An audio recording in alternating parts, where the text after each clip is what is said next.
Hello everyone, my name is Akil. Welcome back to my YouTube channel Amazing Paramedical. Students, ever wondered what makes your longest and strongest bones like femur bone such incredibly durable living machines? They support our entire body weight, allow us to run, walk, jump and even produce all our blood cells. In today's video lecture, we are going to explore the complex layered structure of a long bone. Students, bone is just another connective tissue. More specifically, if I tell you, it is a specialized connective tissue that is composed of cells, extracellular matrix, and fibers, just like all the other connective tissues. As you can see here we have got the flow chart of composition of bone. The skeleton, which is made up of bones, is there to provide structural support of the body and protection. But also, it contains very important minerals of the body. We'll discuss one by one now.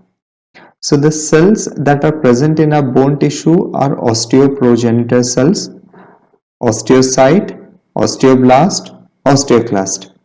ऑस्टियोप्रोजेनिटर cells are the stem cells जो कि further transform होकर osteoblast बनेंगे। Osteoblast bones को build करेंगे, bone formation करेंगे। यही osteoblast further transform होकर osteocyte बनेंगे। ऑस्टियोसाइट बनकर वो सिर्फ बोन्स का मेंटेनेंस करेंगे, ना ही बिल्ड करेंगे, ना ही ब्रेकडाउन करेंगे, सिर्फ मेंटेन करेंगे। लास्ट टाइप ऑफ सेल होगा ऑस्टियोक्लास्ट। ये सेल्स बोन्स के रीमॉडलिंग में इन्वॉल्व रहेंगे। ऑस्टियोक्लास्ट बोन्स का ब्रेकडाउन करेंगे, डिग्रेडेशन करेंगे। Okay, so these are the types of bone cells or the cells that are present in our bones. Okay, yes. The second part is extracellular matrix. The extracellular matrix is composed of two things, organic and inorganic. Inorganic क्या आएंगे यहाँ पे? Collagen आएगा जो कि एक fibre रहेगा nature में। ओके, एंड सेकेंड आएगा हमारा कार्बोहाइड्रेट्स। कार्बोहाइड्रेट्स कौन से रहेंगे यहाँ पे?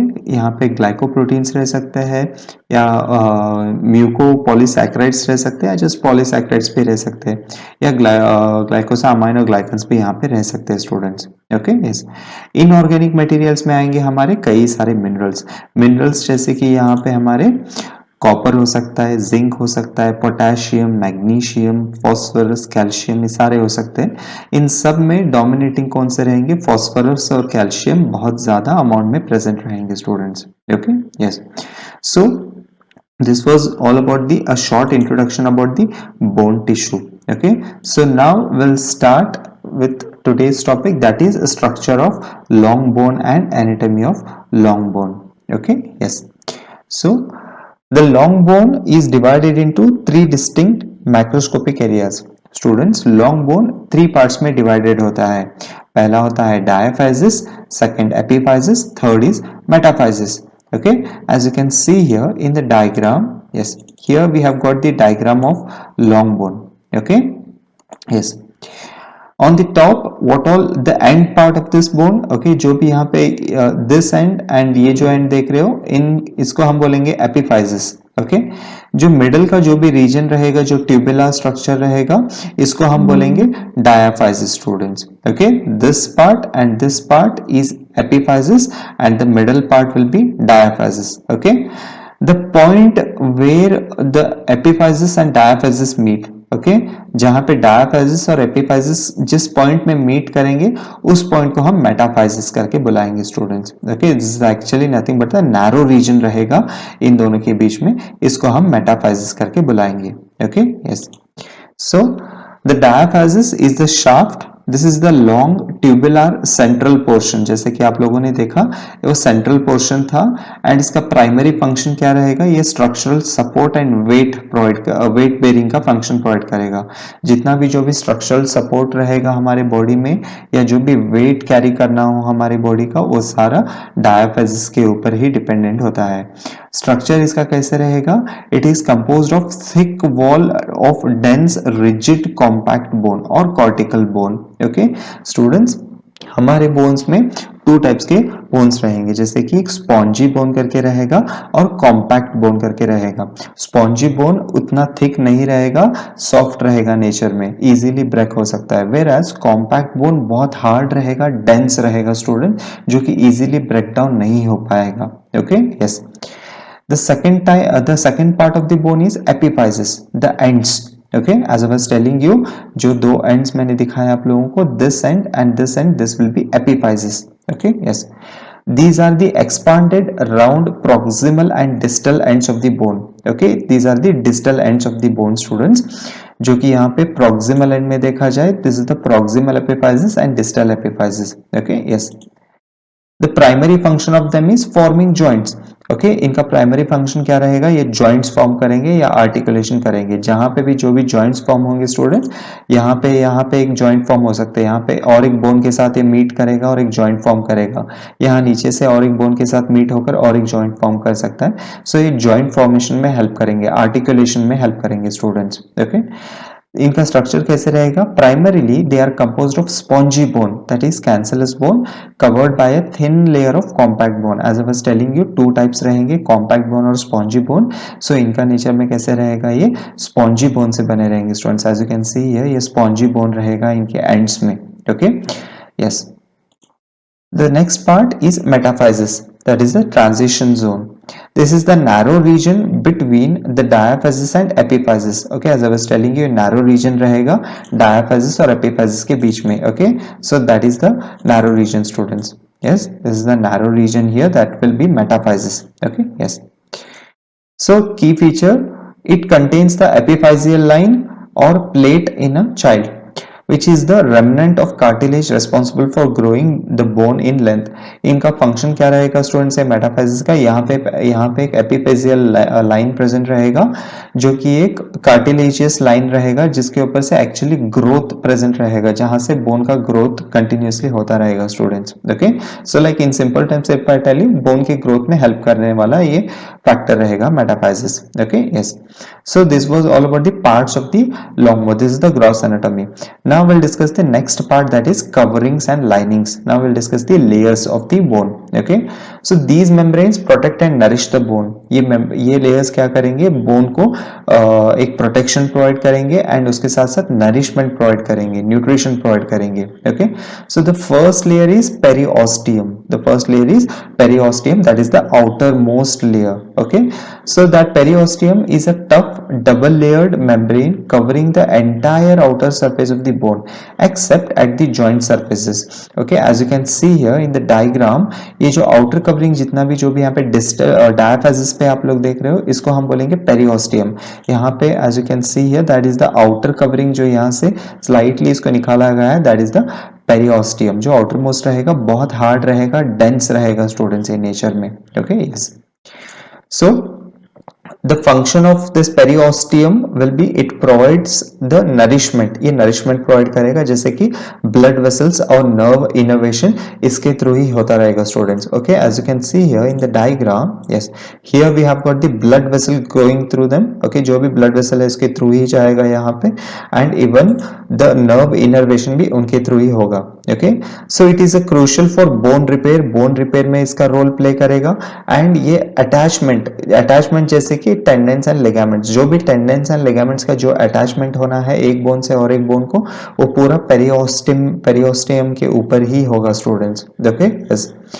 Yes, the next one is the endosteum, that is the inner lining, a thin delicate membrane that lines the medullary cavity and covers the trabeculae of spongy bone. The function of it is, it contains bone forming osteoblast and osteoclast cells essential for growth and remodeling. As you can see here in the diagram, yes, here we have got the medullary cavity, जो आप लोग यहाँ पे देख रहे हो, this is the medullary cavity, जिसको endosteum करके बुलाएंगे students.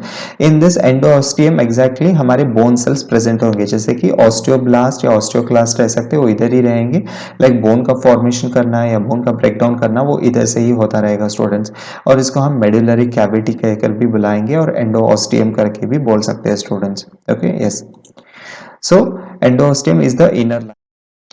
The third covering is articular cartilage, a layer of smooth, slippery hyaline cartilage that covers epiphyses where they form a joint. Function: it reduces the friction and acts as a shock absorber during movement. As you can see here in the diagram, this blue color lining जो देख रहे हो आप लोग यहाँ पे, इसको इसको हम बोलेंगे आर्टिकुलर कार्टिलेज। ये एग्जैक्टली कहाँ पे रहेगा स्टूडेंट्स? ये एपिफाइसियल लाइनिंग जो रहेगा, जो एपिफाइसिस रहेगा, एग्जैक्टली एपिफाइसिस पे ही ये आर्टिकुलर कार्टिलेज प्रेजेंट रहेगा। ये हाइलिन कार्टिलेज रहेगा जो कि कार्टिलेज का एक टाइप रहेगा स्टूडेंट। इसका फंक्शन क्या होगा? ये जब भी किसी भी दूसरे यहाँ पे जो भी इसके साथ बोन जो अटैच रहेगा, ज्वाइंट फॉर्म करेगा, इन दोनों के बीच में जब भी कोई मूवमेंट होगा, उस मूवमेंट में जो भी फ्रिक्शन होगा उस फ्रिक्शन को रिड्यूस करेगा। ओके, फ्लेक्सिबल बनाएगा, फ्लेक्सिबिलिटी प्रोवाइड करेगा, स्मूथनेस प्रोवाइड करेगा, फ्रिक्शन नहीं होने देगा बोन के जॉइंट्स के बीच में स्टूडेंट्स। ये it is all because of the articular cartilage. Okay, yes. The next part is internal cavities and marrows. Okay, now we'll discuss the internal cavity. The hollow spaces within the bone are sites of crucial physiological activity. That is a medullary cavity. The central hollow space in the diaphysis, that is contain the allow bone marrow in adults, which is primarily adipose tissue for the fat storage. Okay, as you can see here we have got the medullary cavity students. Okay, in the medullary cavity we have got bone marrow, that is the allow bone marrow. Okay, like हमारे body में दो type के bone marrow present रहेंगे, एक रहेगा red bone marrow और एक रहेगा yellow bone marrow students. Okay, जब बच्चा छोटा रहेगा उस टाइम उसके पूरे बोन में उसका whole bone will be red bone marrow present रहेगा, जहां पे ब्लड सेल्स का कंप्लीटली पूरे बोन्स में प्रेजेंट रहेगा स्टूडेंट्स। जैसे जैसे बच्चा बड़ा होते जाएगा, जैसे वो अडल्टहुड स्टेज में एंटर करने लगेगा स्टूडेंट्स, जो भी रेड बोन मैरो रहेगा वो स्लाइटली पूरे बोन से शिफ्ट होकर सिर्फ एंड्स में प्रेजेंट रहेगा, सिर्फ एंड्स में शिफ्ट हो जाएगा। जैसे कि यहाँ पे आप लोग देख रहे हो, दिस द एंड्स में शिफ्ट हो जाएगा। ओके, द सेंटर पार्ट जो डायाफाइसिस में रहेगा, वहां से जब वो हटेगा तब उसके प्लेस में आके बैठेगा, फैट डेपोजिशन होने स्टार्ट होगा। जब भी बच्चा बड़ा होते जाएगा, जैसे जैसे फूड कंज्यूम करेगा, फैट कंज्यूम करेगा, जो भी एक्सेस फैट होगा स्टूडेंट्स, वो सारा एक्सेस फैट एडिपोज टिश्यू के फॉर्म में आकर मेडुलरी कैविटी में या डायाफाइसिस के ये इंटरनल स्पेस में आकर डेपोजिट होने लगेगा। So this fat will be in yellow in colour, जिसकी वजह से इसको येलो बोन मैरो कहकर बुलाएंगे। Okay, yes. सो जब भी अडल्टहुड में जब स्टेज में एंटर करेगा, जब भी उस टाइम ब्लड सेल्स का प्रोडक्शन कहाँ पे होगा? In the ends of the bone, like epiphysis में होगा या फ्लैट बोन्स में होगा। फ्लैट बोन्स लाइक हमारे स्कल के बोन्स हो सकते हैं, हमारे रिब्स हो सकते हैं, स्टर्नम हो सकता है। सो इन फ्लैट बोन्स में ब्लड सेल्स का प्रोडक्शन होता रहेगा students. Okay, yes. So that is the medullary cavity. Okay, that is the medullary cavity students. Okay, yes. The second one is the spongy bone spaces here. These are found within the epiphysis. ये कहाँ पे मिलेंगे हम लोगों को? epiphysis में देखने मिलेंगे।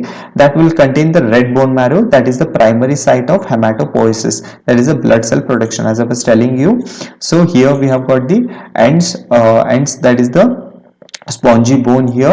So this spongy bone will be responsible for the red bone marrow. यहाँ पे red bone marrow present रहेगा, जहाँ पे actual blood cells का production होता रहेगा स्टूडेंट्स। लाइक ब्लड सेल्स माने लाइक रेड ब्लड सेल्स हो सकते हैं, WBCs वाइट ब्लड सेल्स हो सकते हैं, प्लेटलेट्स हो सकते हैं। सो सारे यहाँ पे उनका रेड ब्लड सेल का, इन सारे ब्लड सेल्स का production in the ends of the bone में ही होता रहेगा। Okay, yes. So this was all about the structure of bone and the anatomy of bone students.